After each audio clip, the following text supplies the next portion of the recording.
Welcome everybody, even though you were welcomed this morning. Okay, so just a little bit about me, very little, because it's not about me today, it's about you.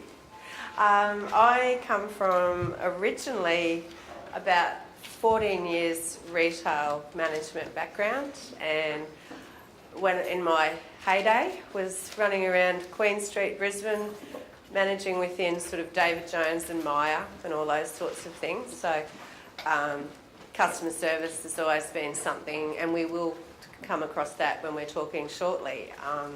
And then in the middle of my retail career, I got headhunted by a bank, and they were looking to change the face of banking and put some retailers in there to actually manage banks.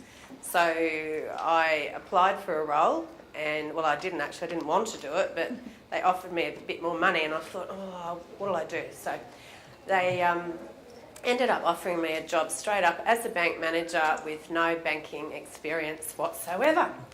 So they put 20 of us into a room to learn everything there was to know about banking in 6 weeks. Now, after 18 years in banking, as you can imagine, no one knows everything there is to know about banking, or anything for that matter, because everything changes so frequently. But what it did do is put me in a great position early in the piece to understand a fair bit about business, talk to so many different people in so many different fields, understand what some of the constraints are around business, whether it be online, retail, and what I've really enjoyed over the years is those relationships you build with different businesses, and things that you wouldn't even think can be a problem or a success, they just come out of left field. I've only just recently resigned from my role as the manager. I felt like a bit of a break, and this sort of takes us into what we're here to talk about today. About 7.5 years ago, my husband and I were sitting on Straddie on holidays, staring at the water, going, oh, we could never find enough groovy stuff that we wanted to wear. And we used to make our own t-shirts, and this is a little bit like what Yvette was talking about earlier. It started with t-shirts, and we used to actually get them produced for us, find retro vintage images, because we just love everything from the 50s and 60s. And we'd have t-shirts made, and people were always so amazed with these t-shirts. They'd say, you know, why don't you start your own business? And we sat there and we just decided, you know what, let's quit our jobs and start a business, and we were going to take the world by storm. How wrong we were. Our first website was Retro A Go-Go, and it's evolved over the years, but at the beginning, if I look back then and you say I had a crystal ball, absolutely hilarious. Some of the mistakes we made, what we didn't know would fill this room, and we really taught ourselves a lot of the things along the way. We've had the website over the years in probably 5 different versions of it, and it's been evolving over time. We'd go, why don't we do this? So what we've ended up with at the end of the day today is a website that, yes, there's still obviously retro t-shirts in there, because there's so many. We take vintage images that have passed the copyright stage, print them onto t-shirts, and all that stuff's fantastic, different themes. But really, we've evolved by trying new things. We went into women's 50s, rockabilly fashion. It's a very rockabilly-focused store. But that's actually evolved from just this little annoying thing that used to drive us nuts. We'd have to make t-shirts and mail them out. We certainly weren't making anywhere near enough money to survive. And I guess if we'd had someone to sit us down and go, look, these are some of the things that if you'd known, you would have set it up correctly in the first place, or things to avoid, and you'll come across some of them in the presentation. So what I'll do is we'll just talk it through. I'm very informal. I don't like to. So what we'll do is we'll look at each slide, and if anybody wants to ask a question, if I don't know, we'll do the old parking lot. But if I do know or someone else knows, happy to help as well. So we'll just go through a few bits and pieces. This is what I suppose I'm saying to start with. Getting it right the first time You'd be surprised how wrong you can get it when you haven't planned it or you just simply don't know how to start up. What to sell? And in the literature you're being given, there's a really good sort of tool just to get your head thinking. But what to sell? Now, this is an interesting one. Rule number 1 through to 10 on what to sell. Sell people what they want to buy, not what you want to sell them. Now, okay, let's pretend I'm Aunt Mildred and I've got my best mate Mavis, and we both love pink tutus. Love it. Let's open a tutu shop. Now, that's interesting, or, anything along a bit out left field. Great idea, but the problem is you're selling what you want to sell, not how much market is there for pink tutus. Personally, there probably should be a bigger market, in my opinion. But the truth of the matter is, are you going to if you're doing it for a hobby and you don't care if you want to earn anything, go for it. And you want something that's an interest and a passion, there's nothing wrong with that. But if you're actually looking to do something with your life or as part of your life to generate some income, this is the point where you need to get really serious about what you're going to do and how you can market it and how successful. Now, when we look here, I'll actually tell you a little bit more about that rule number 1 there. If there's a book about it, it probably will sell. Surfing, gardening, cooking, you think about it. If someone's gone to the expense of setting up a magazine about something, or if it's this periodical or hot rod cars, street cars, I don't really care what it is, but you know that there's a market out there for it because you know that there's a book about it. It just makes sense. Yep, quilting, guitars, all those sorts of things. Better Homes and Gardens, Just Cars, surfing magazines, hair magazine, pet magazines. People spend more money on their pets and children than they do on themselves. End of story. I don't care what it is, but they do. Magazines will tell you what's hot. Check them out to see what's in and research it. Good idea, but you've also got to be aware of trends, because will a trend last? So that's just something to bear in mind. Is it something that it's going to be, hot now? And, imagine if you were still selling Walkmans. Yeah, or Justin Bieber material. Market research. Now, this is what I was going to say here. You can go into eBay for free, and they actually, if you click on their categories, they will actually colour code what categories are hot right now. You can drill down into those categories and see what subcategories are hot. So I can't remember what the colour codes are, but they tell you. Let's pretend bright purple is a hot seller. That could change in 12 months, but right now, if eBay is to, this is the way you put it. eBay is to shopping like Google is for information. So if people are talking information, yes, there's other websites and search engines out there, we know it, but people think Google, don't they? If you think shopping online, overall, eBay is a shopping, it's a mecca, and it's international. Each country, most of the countries have one. So that's a great place to start. If you think you want to sell pink tutus, go in and have a look at that. I don't know, I'll just go forward a bit, but there is another tool I'm going to tell you about. I think I've got a little bit further on. If not, I'll remember myself. Markets, here we go. We were just talking before, weren't we? Suss them out and see which stores are selling out each day, are crowded with customers. Can you do that better? And everything you look at, it's not just about research. It's going, okay, someone has nailed that market online. How could I make that better? How could I do it better than them? It happens all the time. So you go in, you look at the listing. Are there spelling mistakes? Whether it's on their site or on eBay, it doesn't matter. But you have a look and you go, what are they actually doing wrong? Why wouldn't I buy that? Is it messy? Can I not read the writing? You just got to think about things like that. Can you do it better? So just at that stage of the game, has anybody got any questions around? Because I think rather than, if we keep going on and no one, we get to the end, you might have had something you were thinking about now. No questions at this point? Okay. All right, sourcing products, and you're not a millionaire, you can't afford to go out and spend $100,000, well you might be, it's not my business, but to set up your own business. Number of ideas. You can make it yourself, craft, art, anything. I remember one of the sessions Karen and I did, just a smaller session on just this.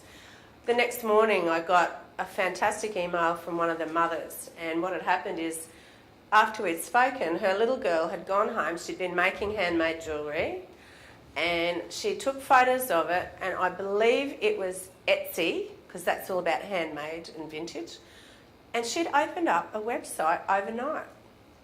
And she sent me the link, and it's like I'm just at work and it's 9 o'clock in the morning, I'm going, that is amazing. So it just shows like she's really thought about this, and I looked at it and it looks so professional. You wouldn't have known someone at 13 or so had done it. It's just amazing. You can get someone to make it for you and cut them in on the profits. So if you think, all right, they're on the coast, there are never any groovy dresses, and it's so hot, I'd just like to make groovy little 60s dresses. Simple, I'm just using it because it's retro.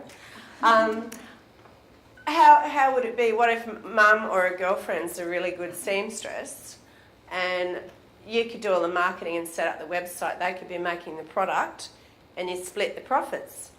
Got to start somewhere. How do you think anyone starts? So that's just something else you could do. Taking consignment. Consignment is if I go around to Karen's place. Karen is a hoarder, aren't she? Karen's a hoarder, and I go through and I go, look at all this great stuff you've got here, Karen. I'm going to sell this on eBay for you on consignment, which means that I get a percentage of everything I sell. She gets it, and she's provided me with the stock. What's my outlay? Nothing. And then she gets the change. Everyone goes, Belinda's really good at this. Let's all do that. And I'm taking photos, I'm listing things, people are bidding, or you're just selling it at a fixed price. Now, if you get to the point where you are actually, this is turning into a bit of a business, you actually probably need to set up a signed agreement about consignment, and there are some documents out there that you go, okay, I've now had 20 people come to me and say I want to do that. All right, so at this stage we're really looking like it's going to be a goer. So you have an actual signed agreement that you both agree on the terms so that it's professional.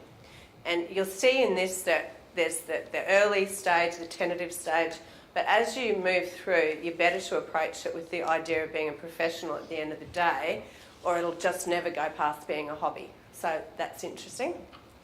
This is a great one. Op shops. Need I say more? So books, clothes, records, collectibles, the list is endless.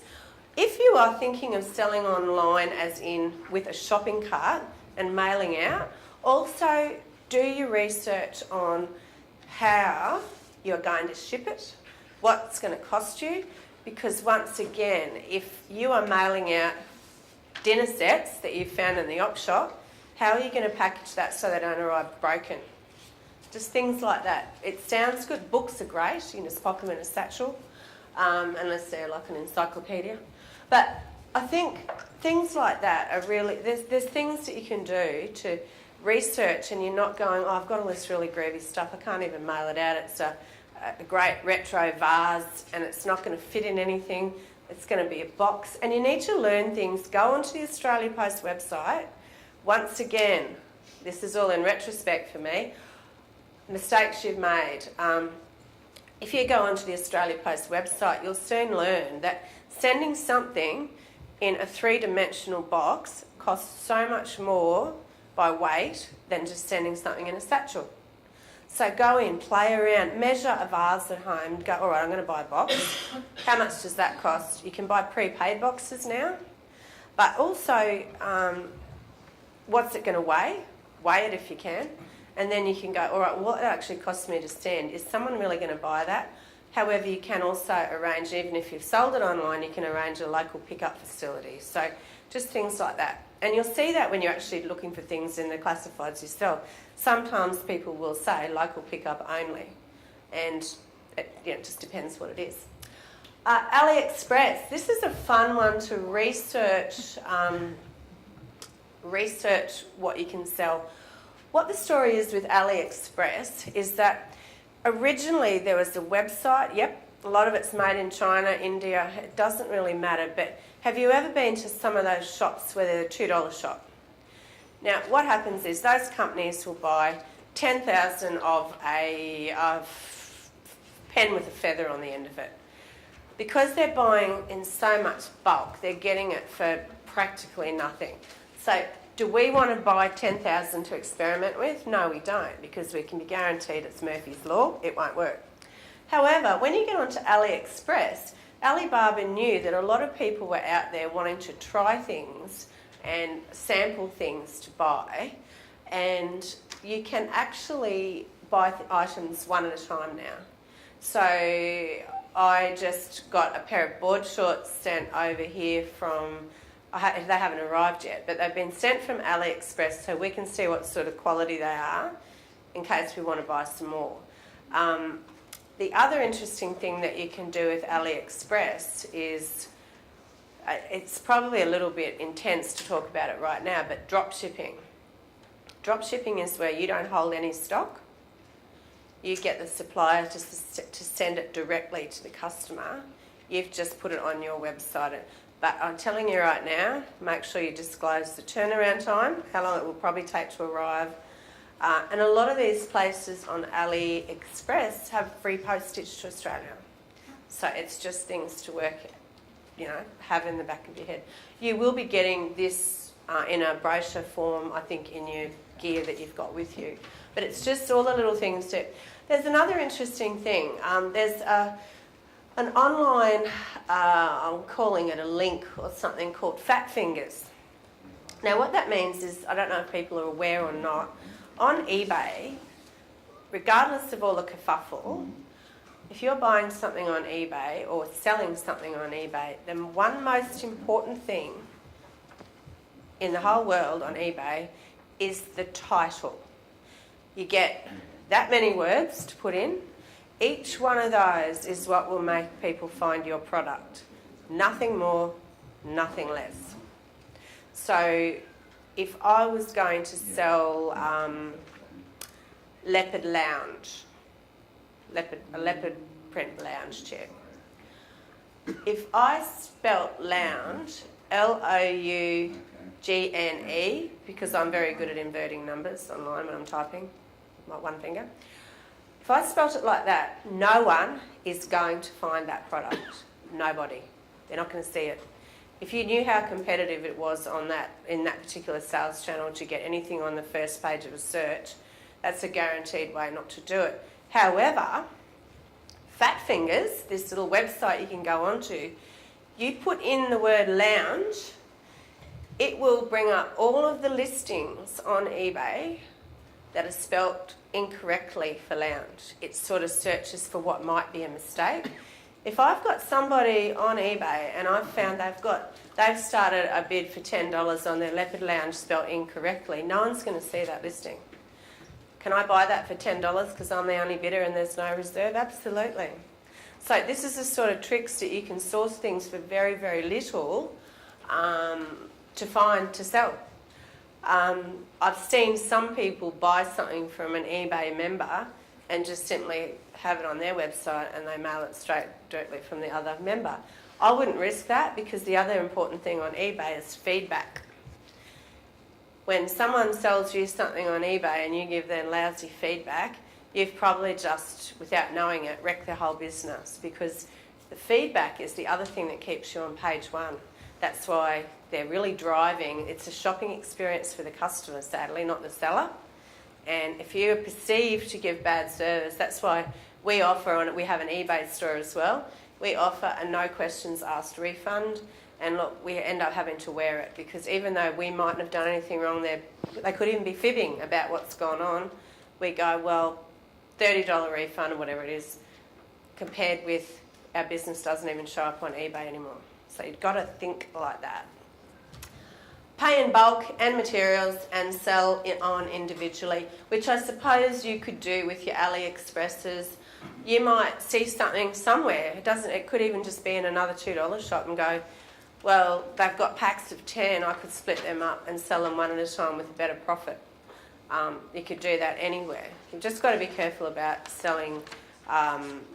People are very conscious of their brand and how, so you wouldn't want it to be a major brand and do it that way because you could get yourself into trouble. But so, any questions on some of these?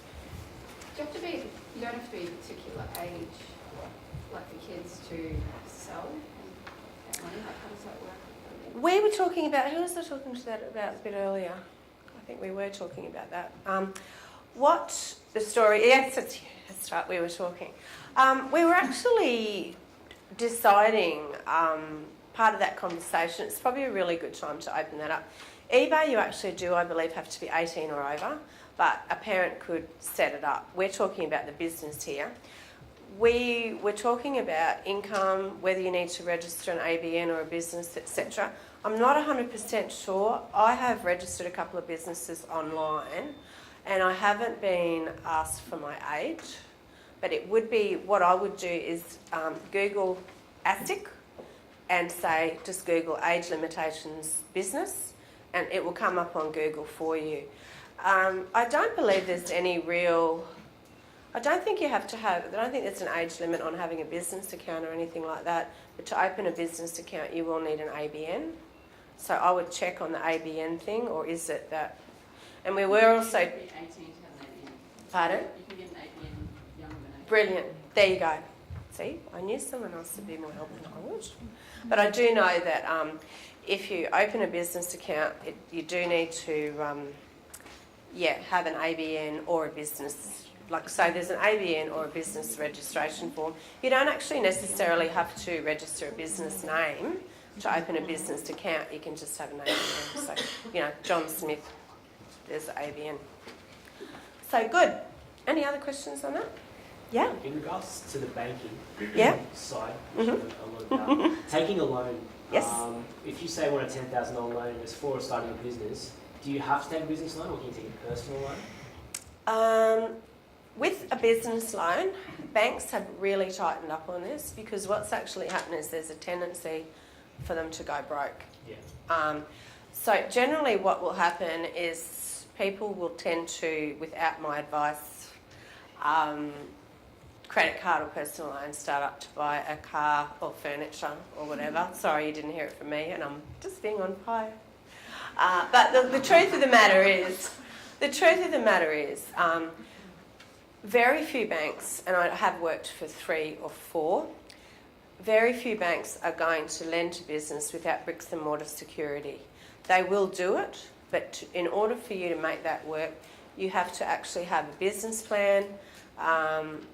There's no real such thing as a guarantor for it. That they're not interested in, putting someone else's property up for you to, But you do have to have not just a business plan, but accountant projected figures and things like that. That's how tight it's become. And sadly, like I had a wonderful client who borrowed $10,000 to set up a salon, a clothing store, I'll call it. And it went fairly well for a long time. Then suddenly GFC hit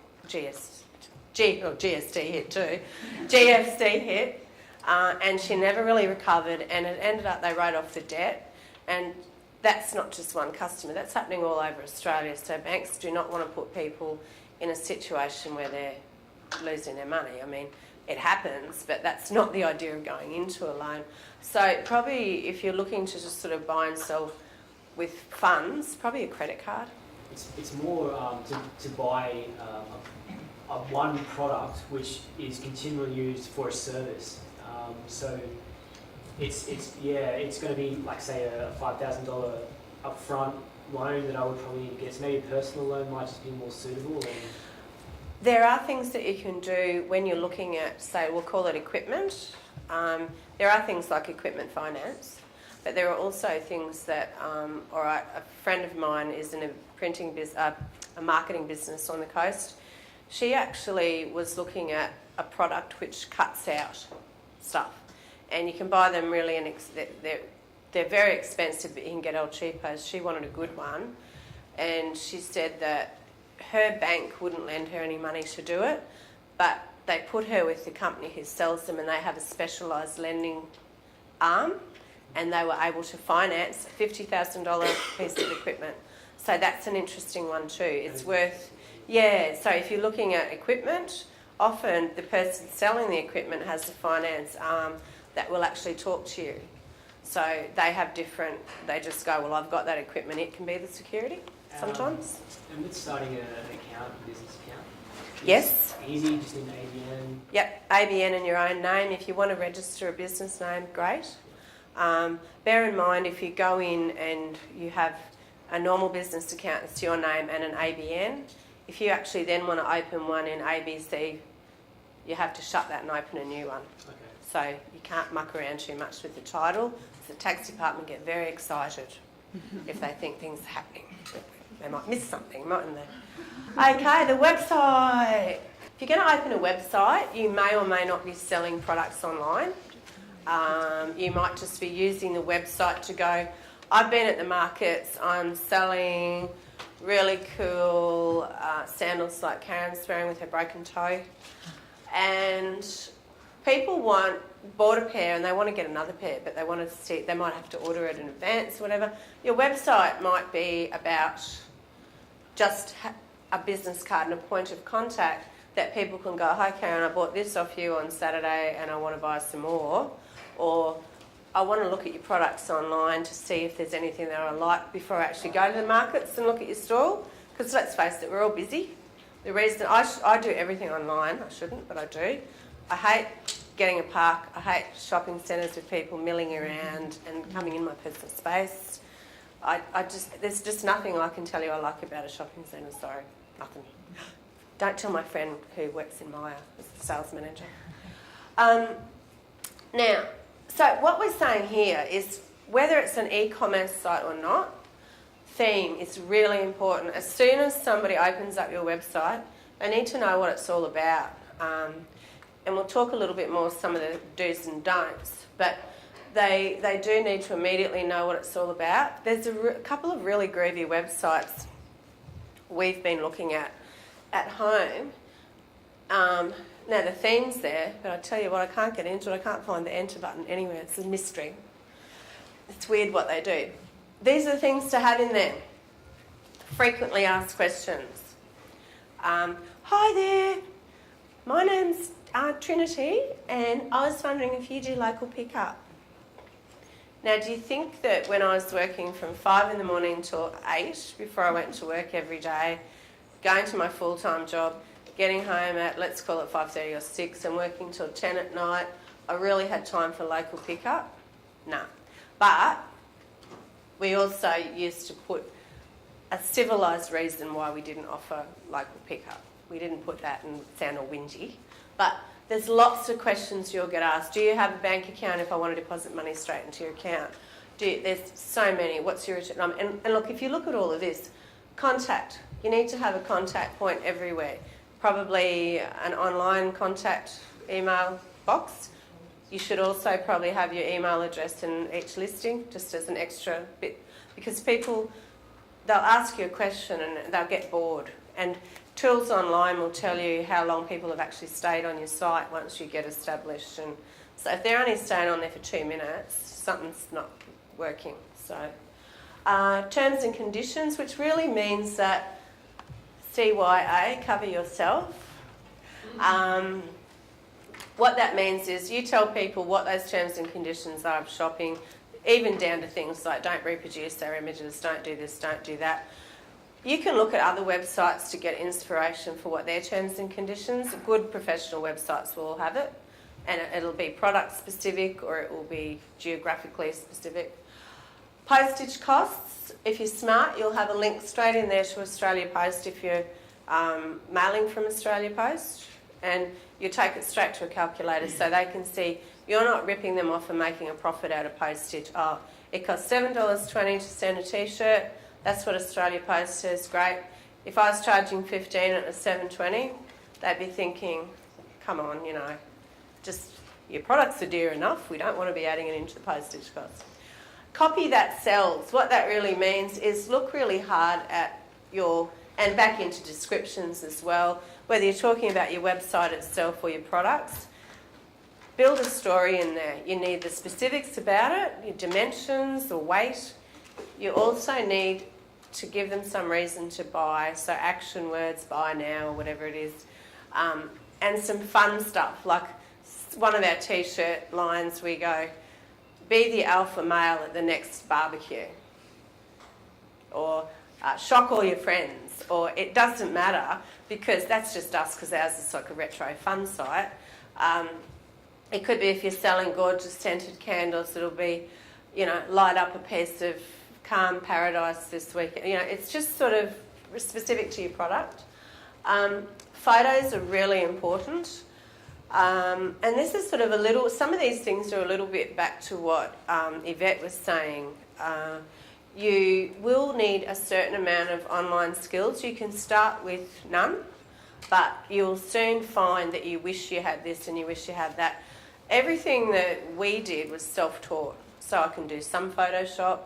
I can probably build a website, not coding like Yvette was talking about. In no way that frightens me. I think Karen knows a bit of coding. I think she's taking website orders this weekend, actually.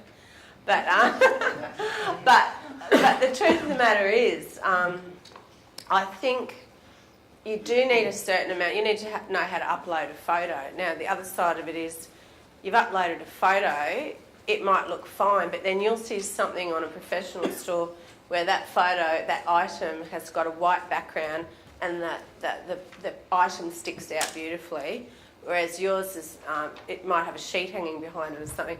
You've got to think hard about how you're going to do that. If you can sort of even learn some things like Brighton to get rid of backgrounds, or learn to cut out a background, it's just good to have it. Refund and exchange policy, be really specific around that, because people often look at that first. They go, well, if I buy this and it doesn't fit, what am I going to do? We have a no questions asked refund or exchange policy, as long as the item is unworn in its original packaging with tags on. If someone sends me a dress back with lipstick all over it and they've rubbed their foundation into it, and there's a bit of, alcohol spilt down the front of it, it could be a little bit of scuffle. I don't want to talk about. And expected response times. If someone sends you a question, they need to know how long they wait for an answer. Are you ignoring them, or is it just that you answer all of your questions by 6 o'clock every afternoon? So put that in there, because if you're selling online or communicating online, this is where you have to be 300 times better than a normal storefront. Now, I shop online because I don't want the pushy sales assistant hassling me in a second. I just walk out. I don't want it. I want to look at my own pace, and that's what online shopping will do. You can shop in your pyjamas, have a cup of tea. It's not pretty, I know, but you can do all that. You can slump, no makeup. It's outstanding. And the thing is, though, the other side of it is, though, you want to be sure that you know where you stand, because this is sort of like replacing that shop assistant who's annoying you. But if they're good and say, hi, you're just browsing, call me if you want to have if you've got any questions, I love that. Where's that on your website? If they've got no idea what service you're offering, if I know I'm getting an answer before 6 o'clock that night, I'll send it and I'll go, I'll check it out when I get home from work or when I get home at the end of the day. So it just sounds crazy, but these things, each one is equally important because it's a recipe. Now, free or nearly free web templates. I upgraded this a little bit because things come and go, but most of these will offer a version of a free website or a very close to free website. Some of them are e-commerce sites with a shopping cart. Some of them you have the option of doing that if you want to go down that path. But as I said, it's get on and have a look. They all have different bits and pieces. For example, Etsy, they will only let you sell, and that could have changed, I don't know, but I think they like handmade products and vintage products. There is an online, in fact I think it nearly has to be online because it's a shopping cart. But some of these places are just about the website. So I think Wix might be free as long as you're not using a shopping cart. If you're using a shopping cart, it's about $20 a month, just for a basic store that you've put together yourself. Some of them have templates that you can use. If you want something fancy or really customised to your product, you'll actually have to pay someone to do it or just do it yourself. So that's just something that's there for you.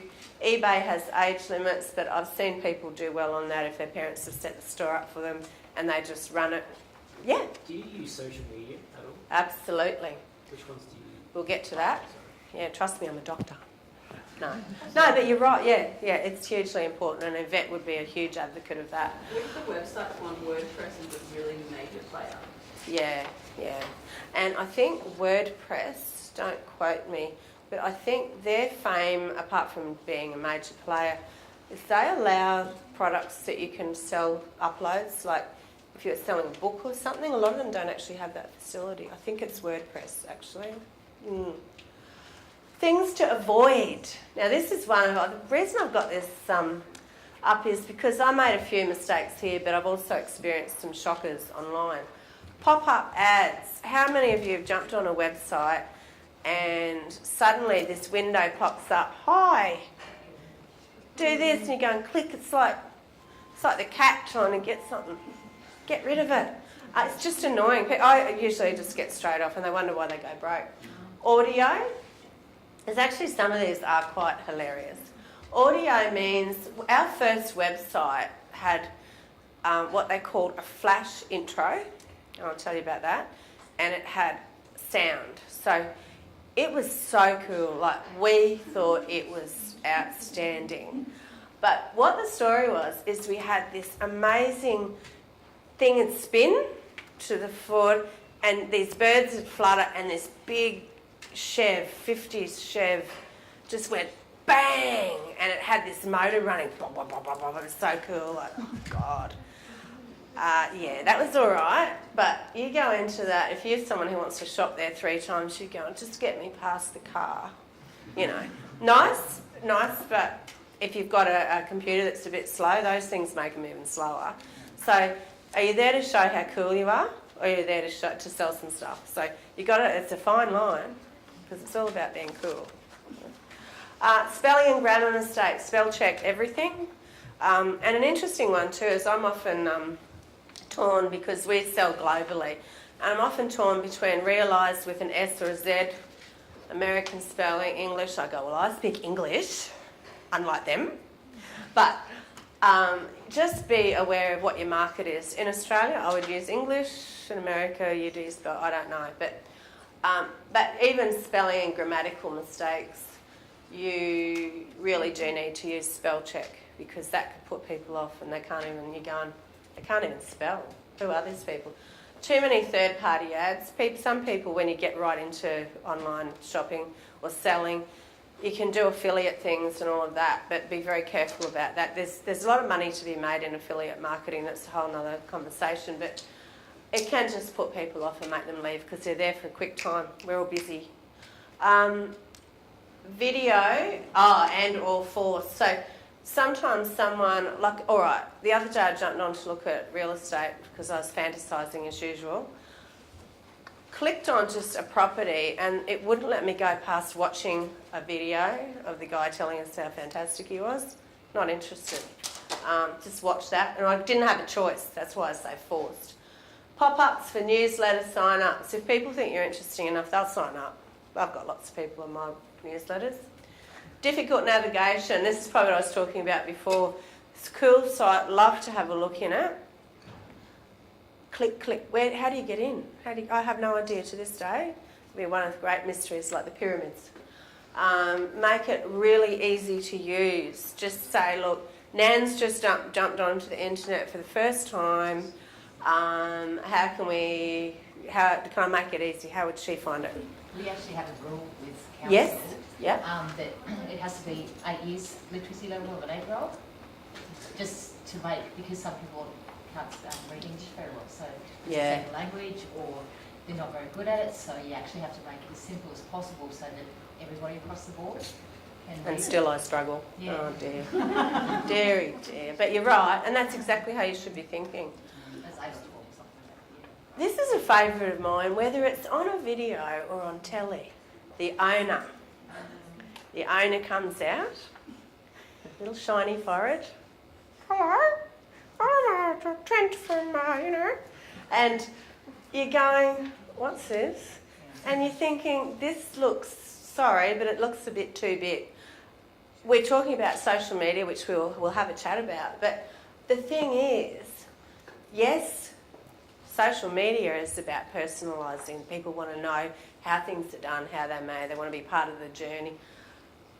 This stuff with the unprofessional walk-on just looks to me like I couldn't afford to hire a professional.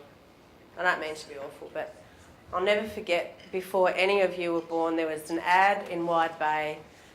Dick Elmer, yes, Karen remembers. Dick Elmer's tin shed up near somewhere up above Gympie, and he'd have 9 kids sitting on a mattress together, giggling and mucking around, and it was hilarious. And interesting enough, he probably made a fortune out of it. But flash intros is what I was telling you. The car appears out of nowhere, bang, it's there. It's all exciting, but to go back time and time again, and you just wanted to go back and buy another item, it's not that user-friendly. Broken links, what that means is someone says click here to do something, you click on it and this page is no longer valid, etc. Something for everybody. If you're at that stage, everybody should be aware of, sometimes just go in as a shopper onto your website and go, what I've told people to click here, is it working? Great. We're setting up we just finished nearly a new website to replace our other one, and I've gone just onto the dresses page and it wasn't working. And I'm going, it's Christmas, it should get it working. So that's something to watch out for. Just things can happen with online. Okay, shopping cart. PayPal. Age limit does apply. Obviously, I have researched that previously. Credit cards. So this is the sorts of things that if you are going to sell online, as in take funds, these are the things you can do. You can do PayPal. If you're under 18, it may be worth your parents opening one up and using that to run for your shopping cart. Credit cards is something that people can buy on a credit card through PayPal. So, and rather than go into the PayPal account, it goes down there, press credit card. So going into using those interfaces that the banks provide, not only are they very expensive, sorry guys, but they are expensive, but they're also really intense to set up. So you probably don't need it if you have PayPal. Direct deposit into a business account. I've put personal there just because at the very beginning you might just be trialling something. The government aren't going to see $50 go into your account and go, right. But you've got to be careful about legislation. You must declare all of your income. You're not going to be taxed on it until a certain point anyhow. But just watch that, because the place might recognise that it's a personal account, not a business account. Depends on where you're going. Cheques or money orders, bank cheques only, I think. Be very careful. That's why bank cheques have a 3-day clearance now, because of all the fraud on them too. People are clever. Local pickup, once again, situational and probably age dependent. I wouldn't recommend a 10-year-old to be having someone coming around, my mum's not there to pick up an item, but this sort of stuff could be well and truly done in conjunction with an adult and responsibly, but I think parents need to get involved with that. Local delivery, which is the opposite side. You might go, look, a lot of people in my area work. I'm happy to actually drop off at a given time, and if you're not working or at school or something. Customer service. This is number one. It's probably the most important. Treat people how you want to be treated. I don't care what industry you're in, online, shopping, banking, it doesn't matter. Would I like to be treated like this? My husband started in the surfboard industry 33 years ago with a shaping guru, Kent Manning, and he's a 17-year-old kid and he's going, so Kent, who was American, he'd go, Mike, if that was your board, would you like it to be like that? And he'd go, now my husband, 33 years on, he has now got that instilled into him. Would I want this? And sometimes he actually gets grief for taking too much care over a product. Wrong. You've got to remember it's you, it's your business. Respond to questions by the end of the day. We've talked about that. Don't use jargon or abbreviations. I'll use an example. One of you come into the bank with me, you've got $10,000, and I go and say, so you'd like me to open a TD. Now, if you're lucky, you've guessed that that's a term deposit. You get into your own little world of your own business and all of the little bits and pieces. Speak in layman's terms or just in plain English. Don't use abbreviations or jargon, particularly online and even in emails. If you're responding to a question, spell check. Offer a no questions asked refund exchange guarantee. People are nervous online, and I've just said it earlier. The product has to be in the original condition. It's got to be a genuine thing, but people are more likely to buy if they know it doesn't fit and they can change it. Mail out daily and offer express if you are able to. So, and tracking and express, because we used to just mail out and all these things were going missing and we had no evidence that it was getting there. So funny, as soon as we had evidence that the product had arrived, we've never had a missing item in 4 years. It's interesting, that. Advertising. This is what we're talking about. Some of this is online social media. Okay. There's a lot more than this too. Gumtree, that's just something that if you want to sell something, you can put an ad out, people will look at the picture, they'll ring you up, they'll talk about it, they'll come and get it or not. Bit messy for a business, but it's an option depending on what you're doing. Facebook. Facebook has so many opportunities there, and I'm not sure. I'll talk about all of those social media avenues right now. Facebook's social media, but so is Pinterest. Not Polyvore, it's gone quietly. We've got Tumblr, we've got, help me out, I've got half of these, I can't even remember. Instagram. Now that's an interesting one. One of my girlfriends who loves shopping online told me recently that everything she does is on Instagram. All her purchases are off Instagram. Now interestingly, I think with that you can take a photo and someone basically, it comes up on Instagram, but you can't really sort of post products like you can on an online business, as far as I know. So it's personal. Yeah, but it's selling a life. It's part of that selling Yeah. a lifestyle. And I think this is a good time to drag you into this. No, it is, because there's a really good story here. Those girls, but also, yeah. Yeah. One that we do at Y Shop, and so one of the kids was 15, started, she had a lot of them had Facebook businesses that they were selling on Facebook.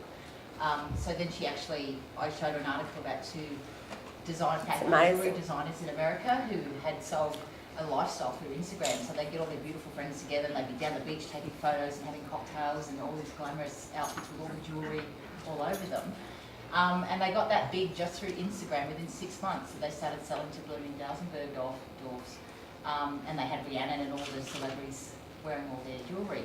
So I told her that. So within a week, she actually emailed me back and said, I've made an Instagram account. And she only sold Paul McClay, like the clay earrings and jewellery.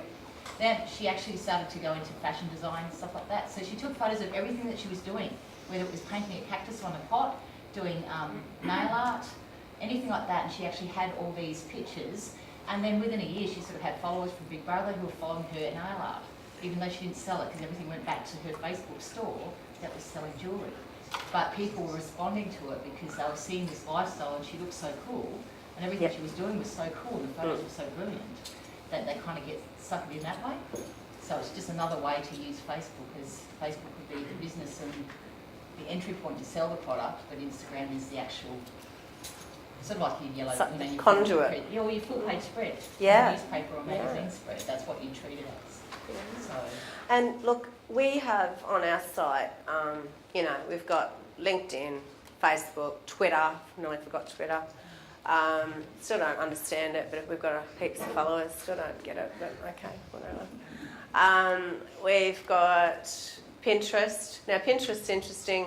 We've mixed ours up with product, and every second thing is something we love. So retro caravans, speedboats from the 60s, Pin-ups, yeah, cool movie stars. But people just get on there and they're just browsing. They can jump on our website if they want or not, it doesn't matter. I think it's more fun for us than anyone else to show just how switched on we are, but you know what I mean. So when we're talking about social media marketing, each one of those is a week's work in itself.